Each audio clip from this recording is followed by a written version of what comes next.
Hey, all, welcome back to the Fire and Water Cooking Podcast. I'm Darren, I'm your host. Today we're going to have a special guest, Chef Eric Villegas from VacMaster.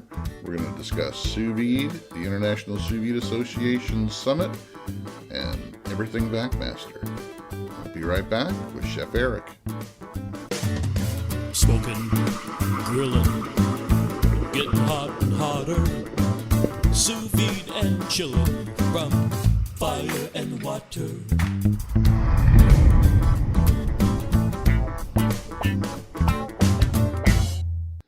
Welcome back to the Fire and Water Cooking Podcast.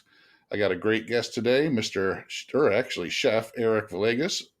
Currently works for VacMaster as their onboard chef.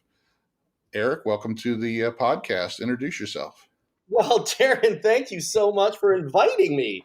Pretty geeked to be here. Yes, I am Chef Eric Villegas, and I work with VacMaster. I am their chef, and I work in all different areas, but predominantly in the sous vide arena, developing recipes for sous vide, as well as working on next generation products and marketing and being a talking head, doing culinary videos, appearing at trade shows, basically the whole kind of chef position for a manufacturer like VacMaster. So you didn't start with them. You got a pretty extensive culinary background. I'm reading your bio that you sent me, and that you started out actually being trained here in Michigan, and then you went over to France. Let's talk about. Yeah, actually, no training in Michigan. Oh, no. I lived here in Michigan. I did my undergrad at Michigan State University in liberal arts. But then at a young age, then I moved to Paris, France, where I went to culinary school and wine school. Then I went to the south of France and cooked in restaurants and traveled. Then I came back and I went to the New England Culinary Institute in Vermont, where I also trained. And because of my training in France, I was able to do the New England 2-year program in 6 months. So I kind of sped through that and then spent about 2 semesters there teaching. And then I opened my first restaurant in 1987, my second restaurant in 1992, then started doing television and writing books, and then closed everything down in 2008. And during the time of my last restaurant, I was heavily into sous vide in terms of what it was and trying to replicate it. And I ended up coming across VacMaster by purchasing one of their machines. And then from being a customer back in the early 90s to where I am today, the relationship just kind of blossomed, if you will. So I went from being a customer to helping out in certain areas to doing some videos to coming on board as their chef. Wow. Yeah, that's a pretty awesome adventure there. Did you move to France specifically to train in the culinary arts, or were you there for other purposes? Or No, just there to cook, my friend. The whole point for me at that time, now you have to keep in mind, this is in the mid 1980s. At that time, the majority, I would say 90% of the country, culinarily speaking, was French. In that, I mean, if it wasn't French, it was crap. Every major restaurant in the United States was French. All the hotels were serving French food. All the culinary schools to this day, the major culinary schools, are based on French cuisine and a French playbook, so to speak. So I felt if I was going to truly understand cuisine at that time in this country, I had to go to France. And I was lucky enough to have a family and have parents who were so gracious with their time and their love and their money, and they were able to send me to Europe to cook. so you actually cooked in France as well at some restaurants. So what's the difference? What's the main difference from cooking in a French restaurant in France than cooking in a restaurant here in the States? Well, that's a very good question, but I think a lot of it has to do with just their mindset. The French are very culinarily ethnocentric. And by that, I mean, at that time, if the food wasn't from France, they wouldn't cook it. They weren't interested in anything from other countries. That's changing drastically now. But at that time, it was all French all the time. And this culture, again, at that time, and I can only speak of the time that I was there, But when they were having breakfast, they were wondering what they were going to have for lunch. And when they were having lunch, they were wondering what they were going to have for dinner. And at dinner, they were wondering what they were going to have for breakfast the next day. They truly love food, but they also love and are experts at the art of dining, not eating, dining, the whole thing. A typical afternoon meal, which is changing again as well, is usually the larger meal of the day, takes hours, and they enjoy it. And that's mostly what I got from my time in France. Was obviously a wonderful appreciation of product and cooking techniques, but truly a culture that loves to eat. In the United States, it's changing a little bit, but we're pretty much feeders. We feed, we don't really dine. Yeah, that's true. We want the extra large portion, and That's right. and the happy, the big value meal and all that kind of stuff. Right, exactly. It's a little bit different, that's for sure. That is changing, and I've seen it in my own restaurants, and I've seen it in my own time of cooking professionally in restaurants or touring the country doing live cooking shows. I've seen the trend changing, but for the most part, it's still basically the same, and that's evident by just the proliferation of fast food and the type of dining we excel at. Yeah, and I think you see it like a lot of my podcasts I discuss with people is the changing in just the barbecue world, where it's not just ribs and brisket and pork butt anymore. It's people are taking, fancier cuisine out to the grills and the smokers now. And that's kind of what I do with mixing the sous vide with the outdoor cooking. You can bring that kind of stuff out there without any problem whatsoever. Right. Yeah. So, I mean, it's changing, I think, and a lot, a lot more people are more aware of what they're eating too. They're wanting I see you're big into the, farm to table, buy and cook and eat local food too. So I think that's a big growing part of this culture in America now. Yes. Well, I started doing that in 1987. Yeah. So, Sometimes it takes a while for something to catch on. well, that was basically because of my time in Europe. Because as I alluded to a little bit earlier, in France at that time, a French chef would never dream of serving something or an ingredient that wasn't from their immediate area, and that's why their cuisine is so entrenched in regional foods, and because of that, I felt if they can do that in France, I can do that in Michigan. So I developed a more regional style earlier than most, but it was still happening on the West Coast. And Chez Panisse and Wolfgang Puck and Jeremiah Tower and all these chefs were promoting American food at that time and moving in that direction. So now it's old hat, but there was a point where we had to actually push to have people eat local foods. Right. So when you were in France and learning and working in the restaurants, did they use a lot of sous vide there? Was it still in the development stage when you were there? They were using it, but that's a very interesting point. When I trained in school, we didn't have any sous vide. And the technique, depending who you talk to, and I was lucky enough last spring to train with Bruno Gousseau, who's considered to be one of the founders of cuisine, of sous vide as we know it today. That started happening in the early 70s.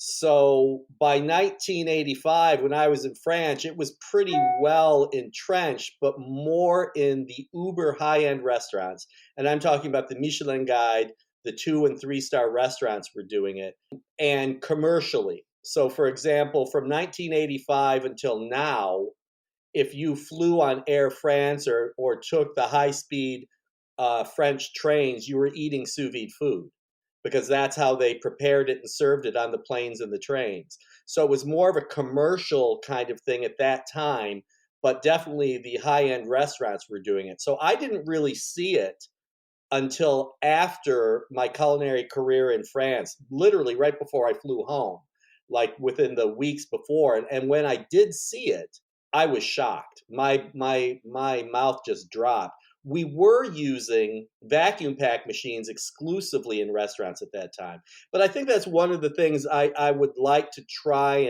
and make a point of. Sous vide as most of us know who are listening to this, sous means under, vide means vacuum. But in France specifically, sous vide means vacuum packaging. So a chamber vacuum machine would be a sous vide machine. La cuisine sous vide, or cooking sous vide, means cooking vacuum packed foods. And there's a bunch of different ways you can do that. But the most economical and the most precise way is using the immersion circulators and the water baths. But you can do it in combi convection steamers. You can do it in steamers.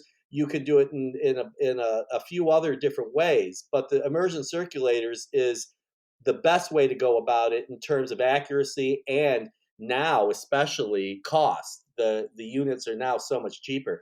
So it might be a little bit of culinary semantics, but sous vide is vacuum packing and la cuisine sous vide is cooking vacuum packed foods.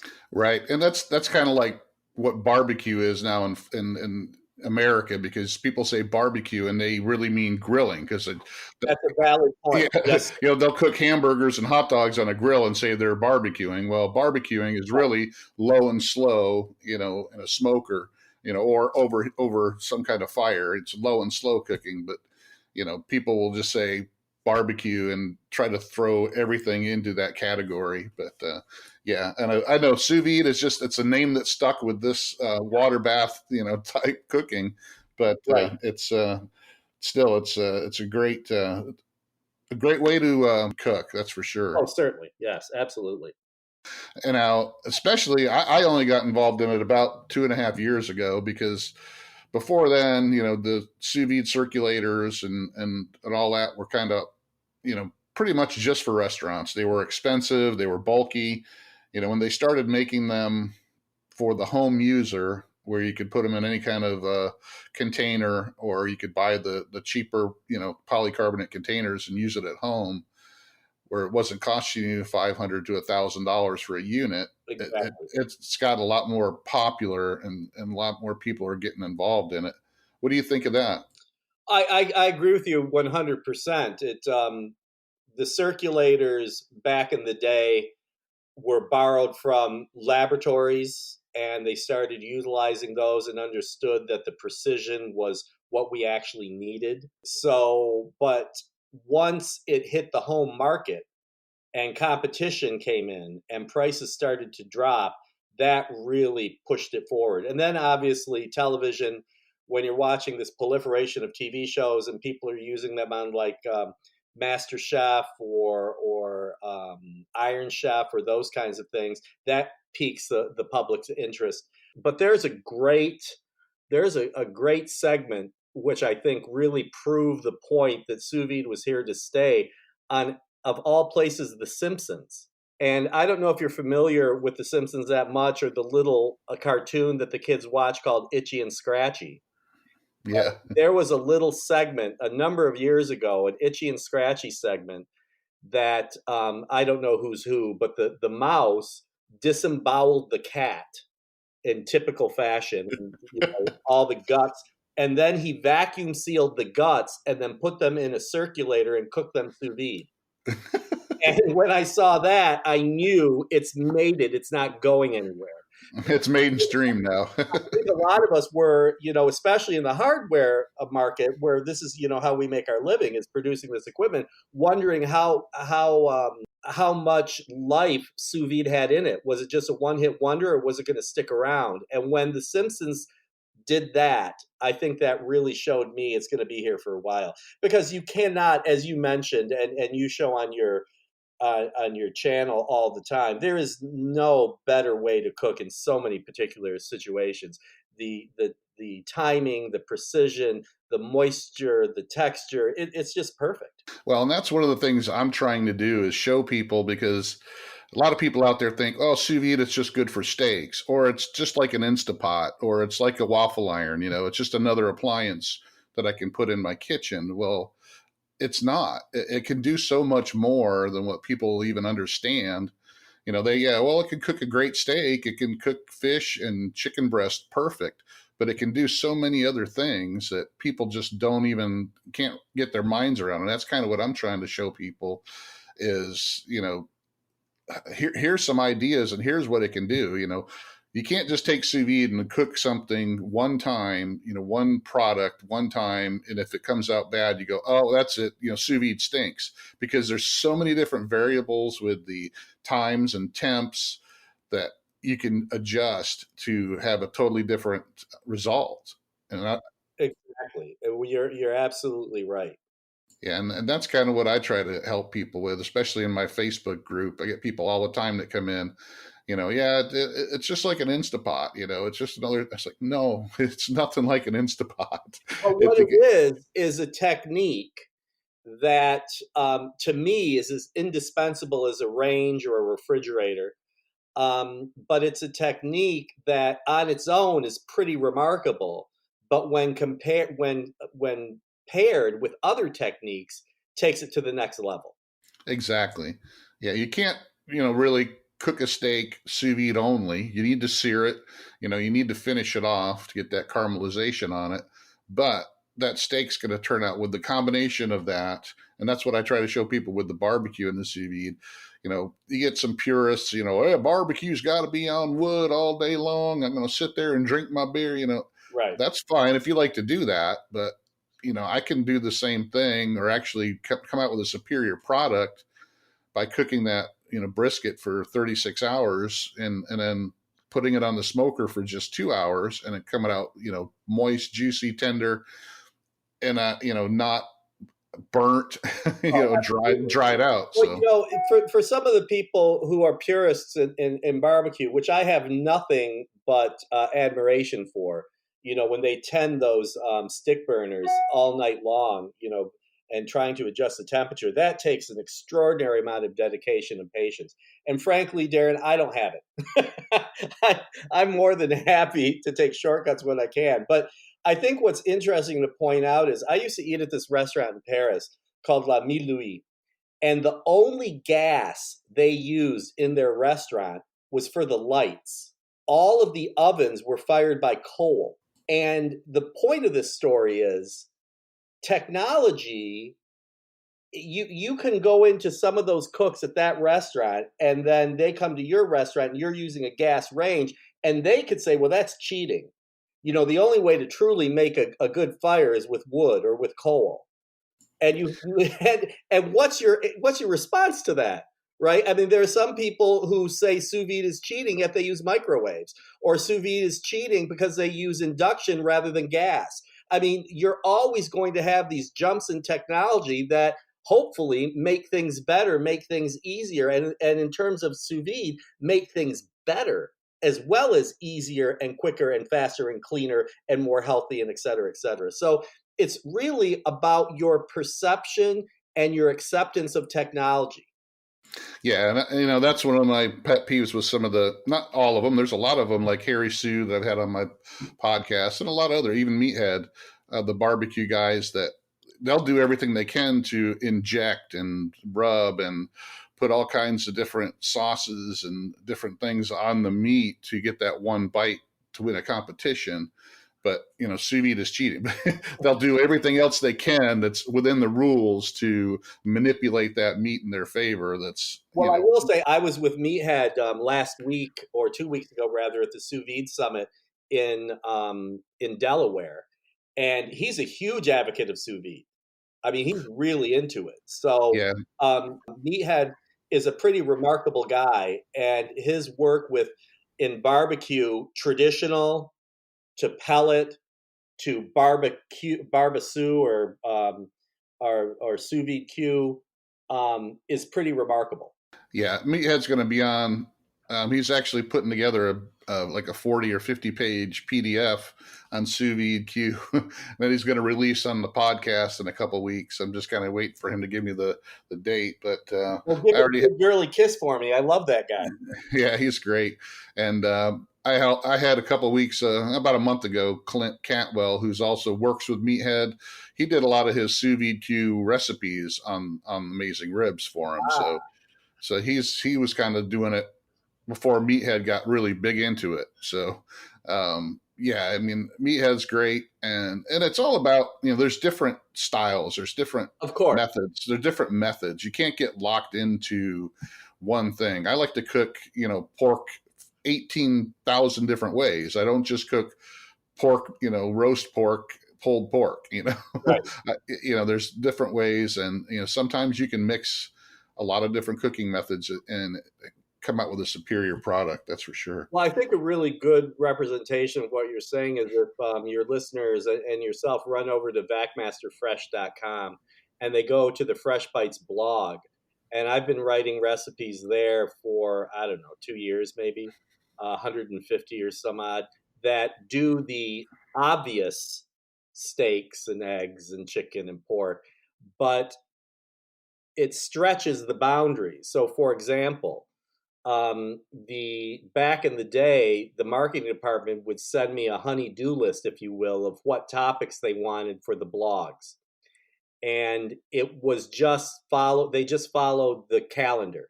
So if it was Christmas, they wanted Christmas food. If, it was Easter, that kind of thing. And they called me one day and said, we need you to do donuts because it's National Donut Day coming on. And I said, donuts? And I was just about to beat them up and said, I can't do donut sous vide. Then I did some research and I came across an unanswered Reddit question from like 2011 or 2012. And it was just a query that nobody answered that said, can you proof yeast in a vacuum? And it got me wondering. So I ended up redeveloping a sous vide version of spud nuts, the potato donuts. And basically, you can read about it on the blog, but basically what I did was I created this yeast dough recipe into 2 bags. And one vacuum bag had all the dry ingredients, and the other vacuum bag had all the wet ingredients plus the yeast. And then I set the circulator for 110 degrees Fahrenheit, which is perfect yeast proofing temperature, and I dropped the bag of yeast and liquid in the circulator. 20 minutes later, the yeast had proofed in the bag. So I opened up the dry mix and poured it in my KitchenAid mixer, started it on slow, pulled out the yeast bag, clipped it open, and then gently poured the yeast mixture into the dry mix. And in 2 minutes, I had dough. Then I took the bowl from the KitchenAid and put it in the circulator bath. And the little arms on the side of the bowl held it in place. And then I put a cloth over it and I proofed the yeast, the dough rather, in the bowl in the circulator because it was set at perfect proofing temperature. Then I pulled it out and I had donut dough. So here's a perfect example. Here's a perfect example of taking this technique and utilizing it in a multitude of different ways. One, it's a great way to look at a yeast recipe and not lose your mind. It's really simple. It's all the ingredients separated into 2 bags. And then then after you've done that, you can vacuum seal, I don't know how many bags of dry mix and have those ready to go whenever you want them. And then you're using the sous vide technique not only to proof the yeast, but to raise the dough. And then all the other things you're going to add to the donut, like the glazes and this and that you want to use, those can all be made ahead and vacuum sealed and stored as well, either refrigerated or dry, depending what you're doing. So it's, again, looking at the sous vide technique, vacuum packing and sous vide cooking in a completely different manner. It's a technique, and it doesn't have to be used all at once. It can be separated out and used in bits and pieces, and it's just going to make you a better cook. Yeah, that sounds great. I'll have to read that. I read a lot of them, and I watched a lot of your videos. I just, I didn't delve way deep into there, but you're very, I'm energetic. And I'll tell you why, Darian. It's because I love what I do. Yeah, exactly. People say, "Oh, you're just a salesman." I can sell food, and I can sell food because I love it, but I can't do anything else. So I better be good at it. You've been doing it a long time, so I certainly have. So, did you also develop the seasonings that VacMaster has? Is that part of your? Matter, thank you for mentioning that. Yes, I did. The seared line was something that I had developed, almost more than 20 years ago for my restaurants. And when it came to finishing sous vide, I realized that with a little tweaking, these would work out very well for taking, as we said before, when you take a steak out of a bag, there's not a lot going on there. But if we dry it off, if we rub it with oil, then sprinkle it with, let's say, the wild mushroom roasted garlic rub or the lake effect seasoning, and then sear that for 30 seconds aside on a hot grill or a hot skillet or even a broiler, you get a wonderful result. And I like my style with steaks, because of my restaurant background, is to cook all of my steaks with nothing on it. No salt, no pepper, no nothing, just raw meat in a bag. And then I cook them to whatever temperature I want for whatever time I want to get what I want. Then I chill them down properly, and then I store them. And now I've got a refrigerator full of, as we like to call it in the business, vanilla steaks. You can do whatever you want to them. So now I have the luxury to prepare 30 steaks in like a week ago, and on Monday that steak could be teriyaki, on Tuesday that steak could be wild mushroom, on Wednesday that steak could be whatever I want it to be, because I've cooked them all ahead of time with no flavor, and then using the seared spice blend, I can shake the whole thing up. Yeah, that sounds great. So VacMaster seems to have most of their products aimed towards the commercial restaurant side. Do you see them starting to aim a little bit more towards the regular household user? we don't really, we are a commercial company, in a quick answer to your question, but we don't really look at our line as being commercial or home. We look at price points. So, for example, we do really, really well, big business with hunters. And hunters are not, I mean, for the most part, are not commercial entities. They just like going out and killing animals and eating them. And they need big machines, depending on what they hunt. So they'll buy machines that we generally sell to restaurants or commercial entities.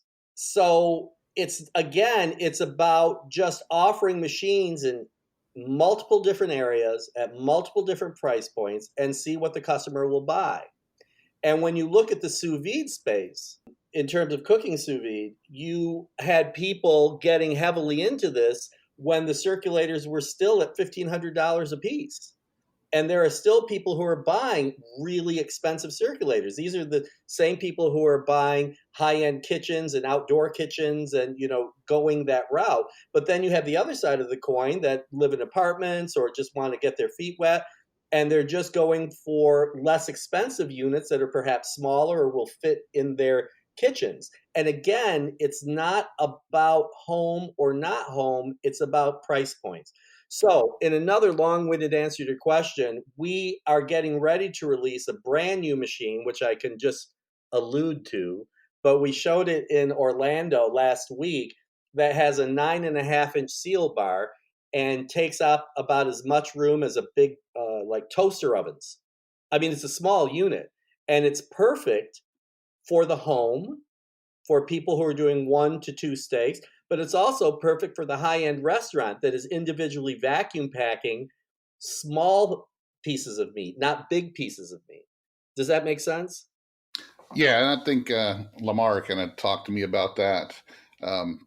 That was coming out here soon. Yes, and Lamar, my very good friend, is the head of sales for VacMaster, all national and international sales, and he can speak to that point a little bit more. But yeah, he's a wonderful guy, and he, even though he makes fun of it, he trained with me and with Bruno at CREA, the Culinary Research and Education Academy that teaches sous vide. All right, well, I'm going to take a little break for an ad here for Inkbird, and we'll be back with Eric Villegas in just 1 minute. Hey, all, I want to welcome again Inkbird as our sponsor for the Fire and Water Cooking Podcast. Inkbird has more than just barbecue thermometers and instant read thermometers that I've talked about before. Inkbird just came out with a Wi-Fi sous vide circulator that I've been using for a few weeks now that works pretty good. It has over 1,000 watts of power. Has an app that has many times and temps for meats and vegetables. Also has onboard times and temps for meats and vegetables. Runs really quiet. Fits most regular sous vide containers that are the size of the Innovas. So check it out. Look below. There's a link with a code for 30% off of the Amazon price. that makes it under $60 right now till June 5th. So check out the Inkbird Wi-Fi Sous Vide circulator in the description below. Back to our program. All right, we're back with Eric Villegas from VacMaster, and let's continue to talk about where we're talking about here with VacMaster. I know in the past they've had some, smaller type units that were aimed towards the homeowner. The VP 112S and some others.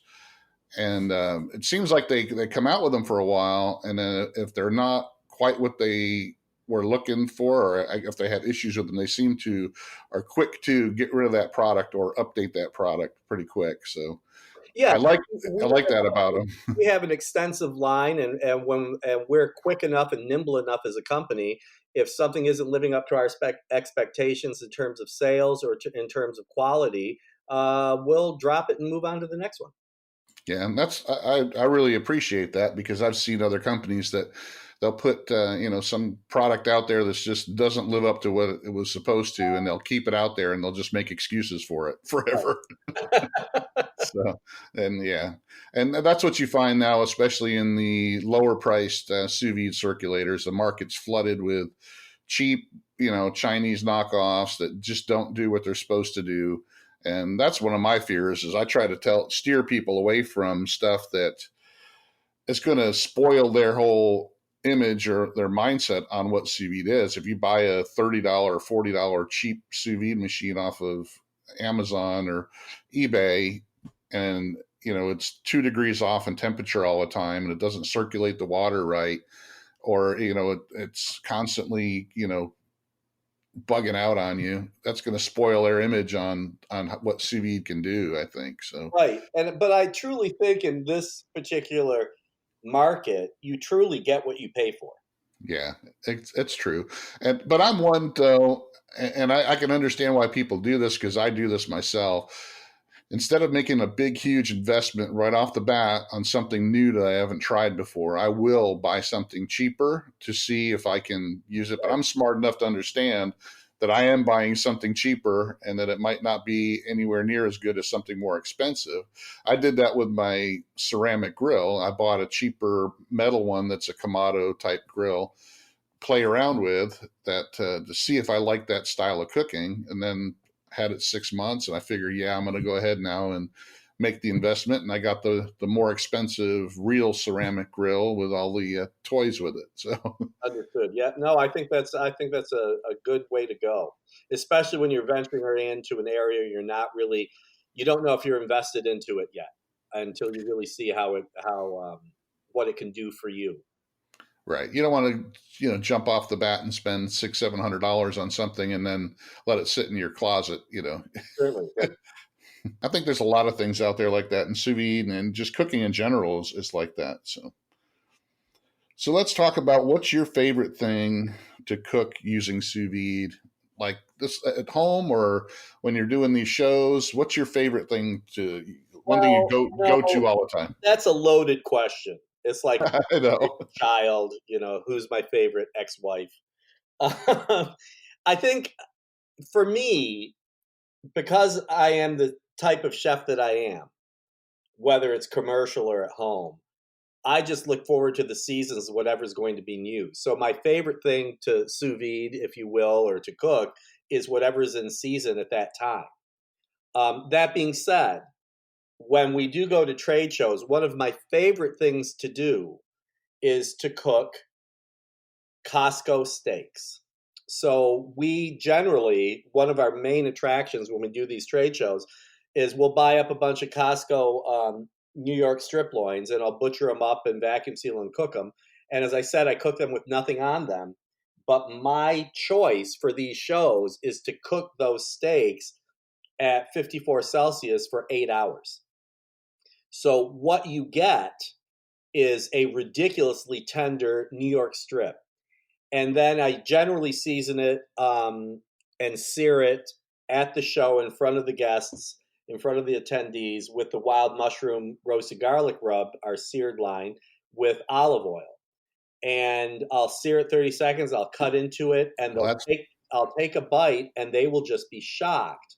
Then I tell them what it is, and they don't believe it's a New York strip, and they don't believe it's that tender. Now, some people might see that, and I have a lot of peers who don't like their steak that soft, and I understand that. But this is to get people's attention. This is what you can do with this technique. If I just served a really high quality steak, and I don't want to say Costco isn't necessarily bad quality, but if I'm going to serve a prime grade steak or a grass fed steak or something with a lot of pedigree to it, it's going to be good anyway, right? But when you can take something that most people assume is pretty mundane, pretty basic, and like taking a sow's ear and turning it into a silk purse, they get really excited about it. And that's what I think really showcases the technique. So one of my favorite things to do in that situation are 8-hour New York strips.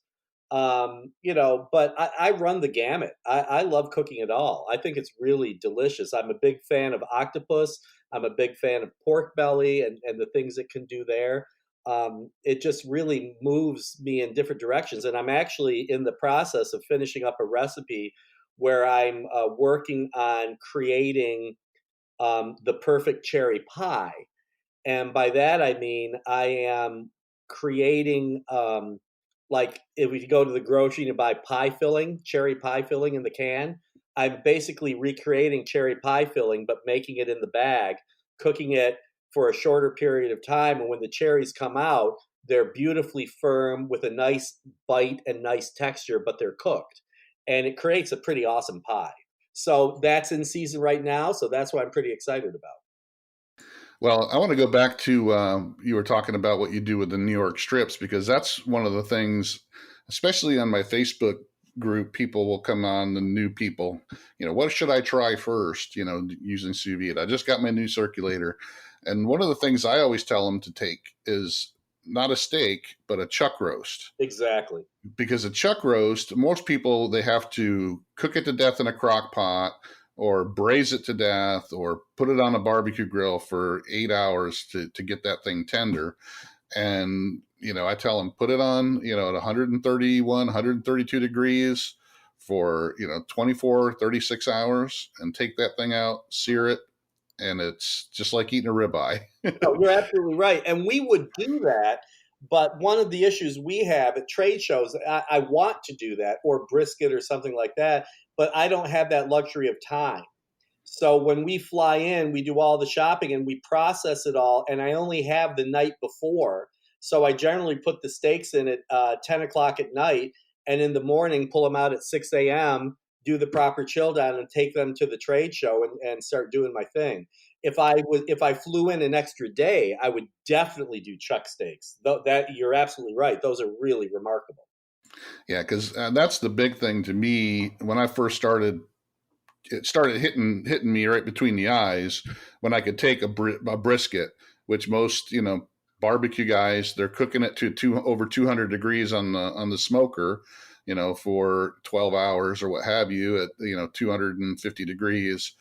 But if I can cook it for 48 to 72 hours at 131 and make that brisket medium rare and so tender and juicy, my wife's favorite thing that I sous vide right now is top round and London broil, the cheap cut that you can get, but she's not big into fat on her steaks. Right. So I cook that for her all the time. And ever since I started cooking those sous vide, man, she's just like, that's the best thing. I want you to make that all the time for me. So, right.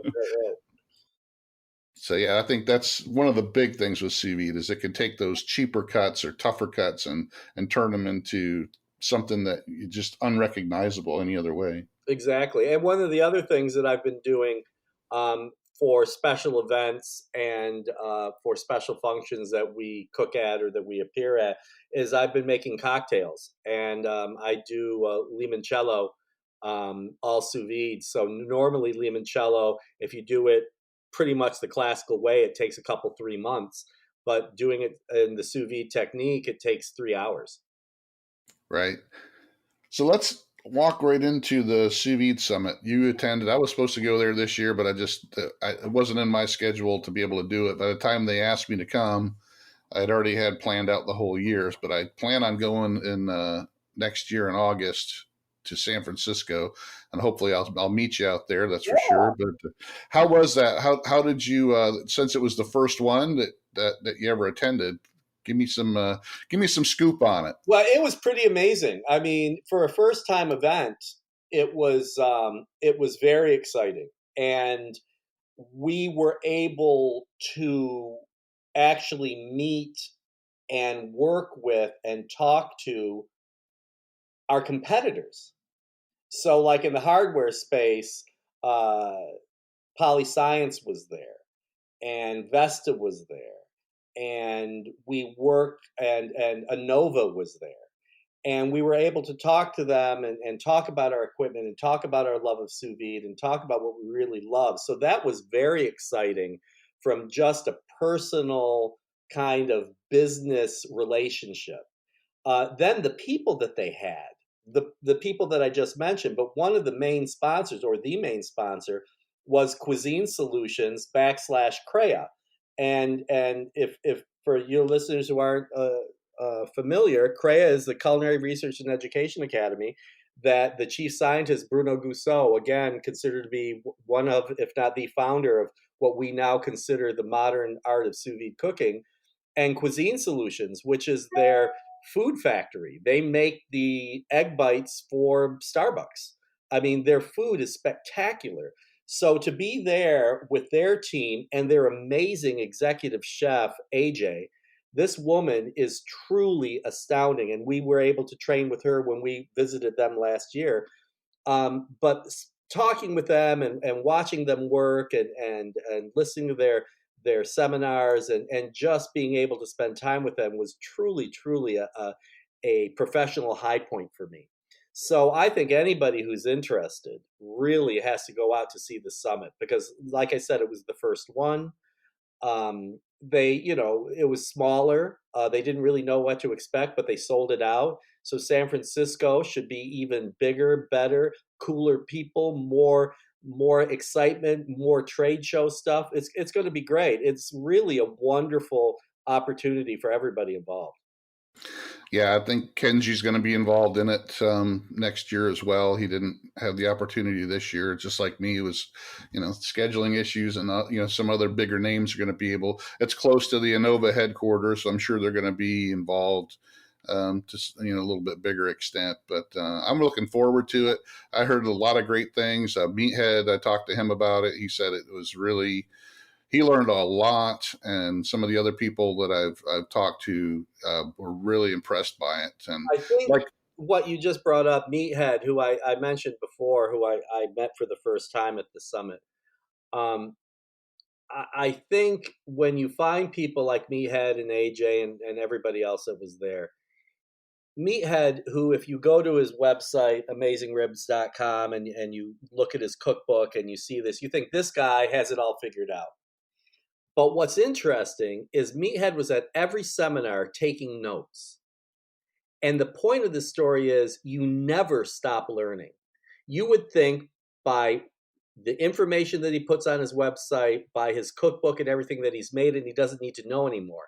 All he does is continue to educate himself. That's all I do. And everybody was there, took the same kind of tack. It was not only a great place to talk and chat, but it was a great place to learn. And I've been doing this for decades. And once you think you have it figured out, you don't know anything. Yeah, I totally agree with that. And it's an attitude, because there's people in every walk of life that they can't learn anymore. They learn one thing and they think that's it. I'm not going to learn anymore. It's in the barbecue world. It's in the cooking world. I run into it all the time. People, we can only do something this way. You got to use mustard on your pork butt. You can't, use anything, and me and Meathead are on the same level. There's always something new to try, something different, Absolutely. something new to learn. And, if you just get yourself locked into doing something one way, I mean, how boring is that? Right. Yeah, I totally agree. And my thing too is I know you went to the culinary conference here in Orlando. You said 2 weeks ago as well, right? Yeah. And that's probably a lot bigger than the Sous Vide Summit was. Oh yeah. The ACF convention they hold a yearly convention Last year it was in New Orleans. This year in Orlando. Next year I believe it's in Dallas or Denver or someplace out there. That's more like a regional trade show.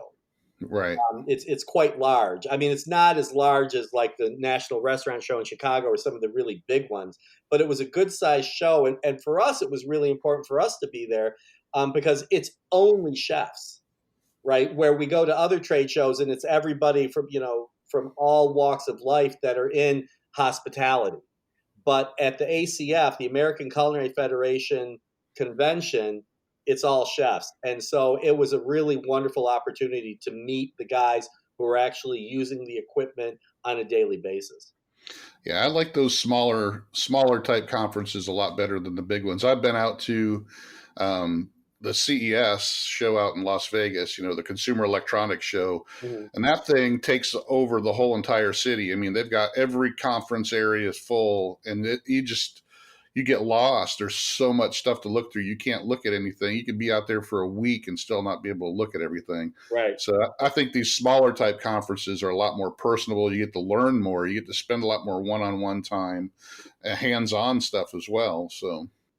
Oh no, I totally agree. Yeah. I love going to trade. I love working trade shows, and I love going to them. And if I had it my way, I never would have opened a restaurant. I would have stayed in academia for the rest of my life because I love reading and I love learning. Did you learn anything else out at the Sous Vide Summit that you didn't know before you went out there?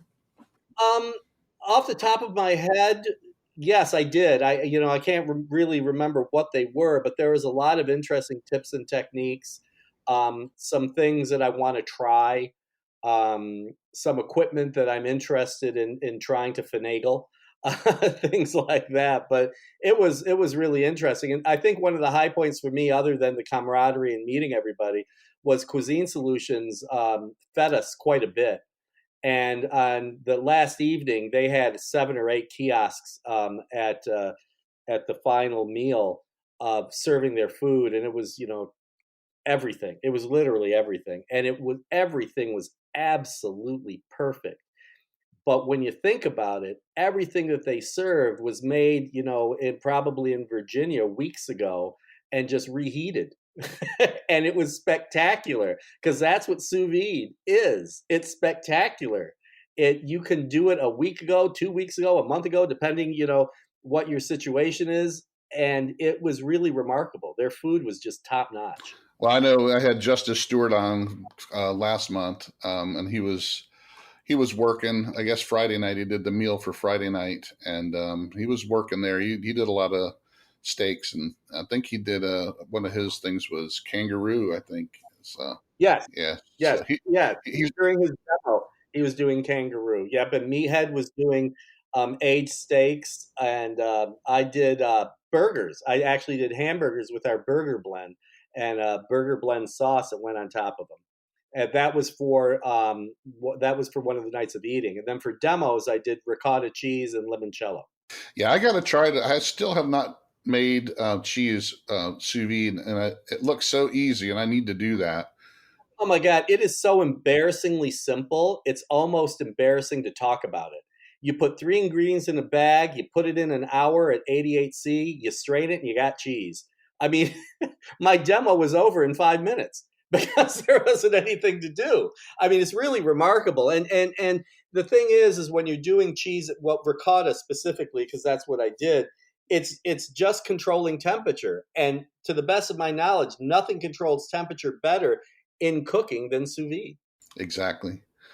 All right. Well, I think that about wraps up. Is there anything else you want to touch on before we...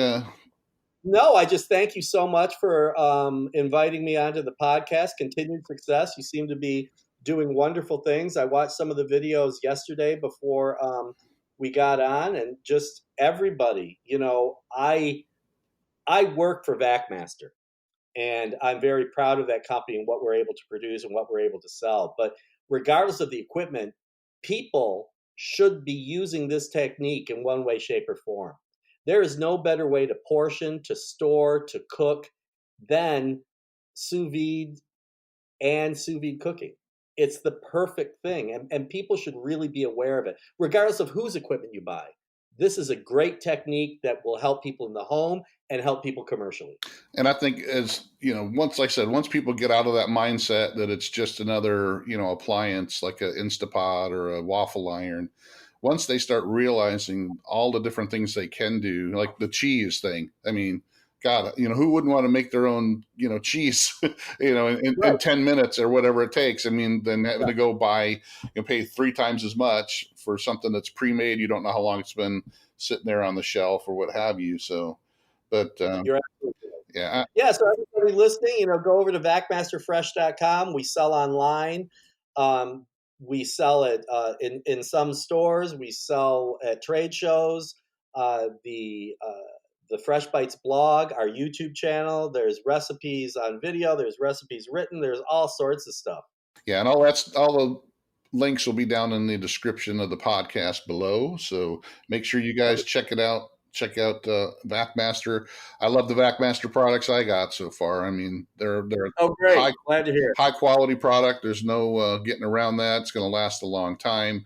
They're made for the commercial kitchen, so it's not cheap junk that's going to break and you have to worry about that. How's the warranty? Because I know I'm going to have to use it. Right. It's one of those where I know it's got a warranty, but I don't. Hopefully, I never have to use it because it's so good. So. But thanks again for joining me. I appreciate it. And I know you're always busy, but I hope to see you out there at the Sous Vide Summit in San Francisco next year. Yeah, me too. Thanks so much for inviting me. I appreciate it. Thanks again. And Eric Villegas, say goodbye. Bye. All righty. Take care. Thank you, sir. Well, thanks again for following us on the Fire and Water Cooking Podcast. I want to thank Chef Eric Villegas from VacMaster one more time. Make sure you check out the links below for the VacMaster Fresh website, also the Fresh Bites blog and YouTube channel that you'll find Eric on. Check out Inkbird in the link below, and follow us on our Facebook, Instagram, Twitter, and make sure you rate us here on the Fire and Water Cooking Podcast. I'll see you on the next episode. Thanks again.